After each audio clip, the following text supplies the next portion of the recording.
Magic 89.9. All right, thank you so much, Lou. You're on Night Live. Today's Best Music Magic 89.9. I'm Isabel. Hello. Uy, girl, taga nating nakita.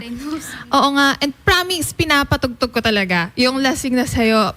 And kung nakikita mo, every time pagka pinapatugtog ko siya, kailangan birit. Kasi ba parang rock yung kanta.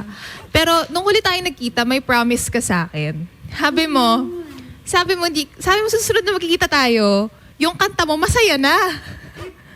Ano nangyari? I'm still healing, guys. I'm still healing. Yeah. Oh, and kaya yung new song mo, yung Pucha, ilalabas natin sa Feb 13. Friday, hindi tayo mag-Valentine's. So wala kang plano ng Valentine's. Ayaw talaga? Okay, so before we go through your new song, let's go through the one that you released last year, December. Paano? Tungkol siya sa paano mo sasabihin sa isang tao na di mo na siya gusto, di mo na siya mahal? Sinong kinakantahan natin? Parang ibang ex siya. Joke. Iba naman to. Iba to be. Yeah. Iba to? Okay, sige. So how did it happen? Where did the inspiration for the song start? Without naming names? We're not gonna name names. But yeah, actually, nag-start siya nung yun nga, na-fall out of love ako. It's parang I don't see myself Dito tayo sa mic. Like, I don't see myself with this person sa mga, in the future. Parang hindi ko na nakikita yung sarili ko na naka-tie down to this, Pero at the same time, parang yung guilt na parang hindi na ako honest with that person na all this time, wala na pala akong nararamdaman. So, medyo red flag siya kasi, ayan. Oo nga, nagbago ka ng hair, lahat-lahat. Naging red flag. But, I mean, yun totoo yun yung honest. Kasi total, feeling ko kailangan may pinagdadaanan ka or ikaw yung mismo nakakaramdam ng emosyon pagka ginagawan mo yung kanta. Sa tingin mo, how long should you wait bago mo sabihin sa tao na parang di ko na kaya tong relasyon natin? Parang maling tao yata na parang dapat hindi Kasi sa parang mali yata yung pinagtanungan ko kasi tinatanong niya pa rin sa kanta niya, paano ko sasabihin eh? Hindi, joke. But yeah, I think ASAP, the sooner the better. Kasi pag pinatagal mo pa, parang it's unfair na on their end na parang hindi na totoo yung pinapakita mo sa kanila. So these are emotions na matagal mo nang naramdaman kasi these are emotions from the past. Tama? Past, di ba? Past. Yeah. Blink twice pagka mali yun. Sabi ko, past, tama. No, past. Oh. May conversation na nagaganap na kami lang nakakaintindi, guys. Tagal na namin nakita eh. So past emotions to, when did you write the song? Have you had this song na parang, it's here, pero I'm waiting for the right time to release it.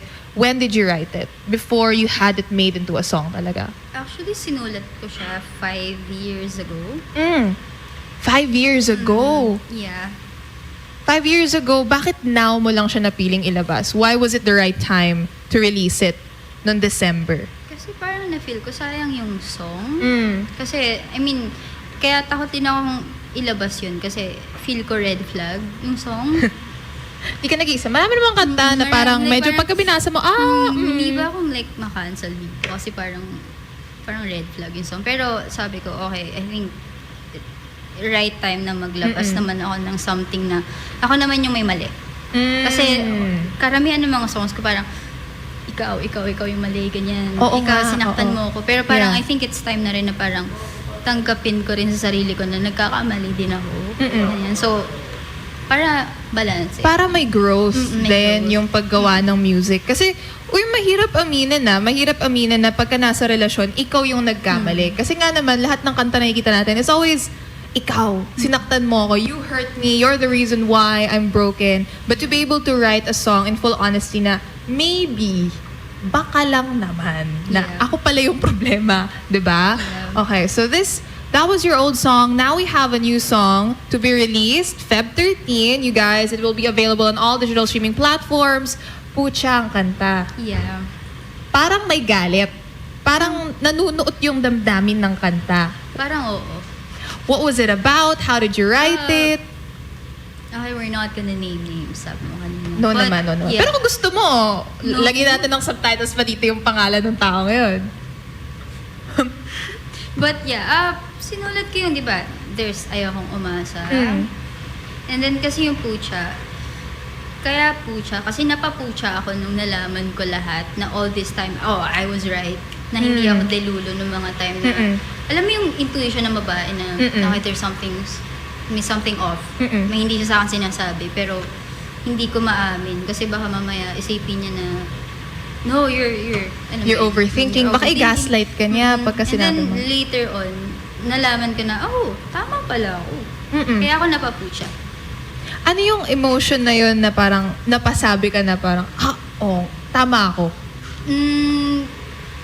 Kasi parang yun nga, na-realize ko na ginaslight lang din ako. Ganyan. Tapos parang female rage. Yes. I like songs about female rage, right? Because I read an interview before na sometimes, feeling na ibang tao, pag nasasaktan yung babae, uupo lang tayo ng tahimik, tas may isang luha lang nababagsak. Hindi. Mumurahin. Oo. Mumurahin ka namin sa kanta, di ba? Child-friendly pa nga yun eh. Child-friendly, Pero kami bala guys, don't worry. And it's not naman na parang intense. No, and it's not without reason. Yeah. Right? There Parang- is reason to it. Parang sumabog ka. Yun yung song na parang, pucha, tama ako boy. Ganun. Oo, tama. Parang nung nalaman mo, yun naman pala eh. Sobrang gigil ni Lou, Gigil. naging pula yung buhok niya. naging si Anger siya sa Inside Out. Okay, so all of these songs about the past and about pain in the past, I'm gonna ask you again, this time around, if you were to write a song about growth, about love naman this time, maybe in a better place, maybe in the future, what do you think is the first emotion that you'd write about? Parang, like, relief. Kasi parang, like, ewan ko, hindi ko pa masabi kasi hindi pa ako in love eh. So, anong gagawin mo nga sa Feb 14? Actually, Wala, magtatrabaho tayo. kakayod tayo. Oo. Or maybe I'll treat myself outside. Ooh. Tapos, papanoorin yung mga mag-jowa. Na parang, Magpi-people watching ka ng Sabado. Actually, for people out there, kasi not everybody who's gonna go out on Valentine's Day. Magjowa, hindi sila lahat romantically lalabas. You can go out with your friends, you can go out on a solo date. What would you recommend as a solo date for people who are going out alone on Valentine's Day? like, place. Place or activity? Gusto ko sanang i-recommend Cubao Expo, but parang masyado nang congested dun sa area. Parang marami yatang magjowa pupunta sa Cubao Expo. Or sa Indra, like the usual. Intramuros, or saan pa ba? Kung ikaw magsa-solo date ka, saan ka pupunta? Anong gagawin mo? Sa kakakain? Anong type of food? Magpa-pottery ka ba sa Cubao Expo? Wow. Habang yung iba doon magkatalikod, nagpa-pottery, ikaw mag-isa ka gagawa ng base mo. Hindi ko alam. Siguro mamamalengke na lang ako. Mag-grocery. Mamalig mo. Tapos, pagluluto ko na lang yung sarili ko. Tama. Mamamalengke tayo sa farmer's market Cubao. Sa farmer's market Cubao. Tama nga naman. And thank you so much because I feel like I've told you this before and I always want to be able to say it na for somebody to write songs from their own experiences and have it out there into the world, sobrang laking bagay nun. Kasi parang linalabas mo sa buong mundo na ito ako eh. 'Di ba? Parang para sa ibang tao, parang gumawa na naman siya ng kanta. Pero para sa'yo, linabas mo yung emosyon mo, yung sakit mo, and you allowed everybody else to feel it. And I'm sure lahat na makakarinig ng new song mo on February 13th, yung Pucha, marami makaka-relate doon. Kasi, you know, Valentine's Day isn't just about love and being in a relationship. It's also about self-growth. It's also about knowing yourself better na maybe, hey, I did make a mistake. Or parang, maybe this relationship isn't working out for me anymore. Right? So thank you so much, Lou. And of course, let us know pagka lumabas na yung bagong kanta because we will be streaming it on all available digital streaming platforms. Do you have any gigs coming up? Maybe an album coming out soon? Invite the people. So far, Invite the people on the mic. this month wala naman akong gigs. Meron akong guesting this Feb 26 sa Green Giant FM, Lasal. Oh, taga doon ako. Artist Hello. siya before. Oh, good luck. Yeah, so first time ko doon. And Kamagal lang, masaya yung mga tao doon. parang oo nga. Yeah. So, ayun. And I think March 11, meron din kami. She's Still Loud.